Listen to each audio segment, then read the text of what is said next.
Ce choix d'Emmanuel Macron, lui en particulier, depuis 2017, est-ce qu'il y a dans les dirigeants européens cette conviction dont vous parliez qu'on roule à la guerre, qu'on marche d'une certaine manière à la guerre?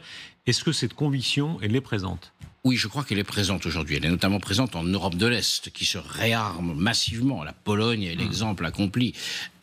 Tous les pays européens, à des degrés divers, certains beaucoup plus que d'autres. Les Espagnols, ça les intéresse pas vraiment, mais même eux font un peu des... Ils sont loin, ils croient être loin. Nous, la France, avec Emmanuel Macron, oui, a dépensé... vous vous rendez compte, elle aura doublé son budget de défense entre l'arrivée d'Emmanuel Macron en 2017 et son départ en 2027. Doublé, alors que tous les autres budgets crient famine d'une certaine manière.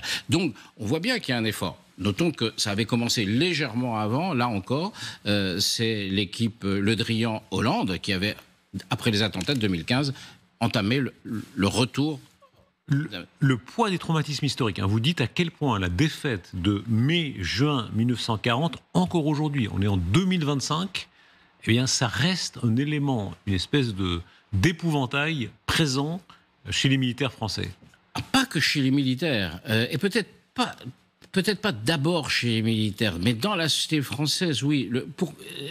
La défaite de... L'impensable, c'était impensable. La défaite de 40, c'est l'impensable. On pensait avoir la plus grande armée du monde, est un pays très important. En quelques semaines, on est défait et occupé par notre voisin. C'est le plus grand traumatisme de l'histoire française.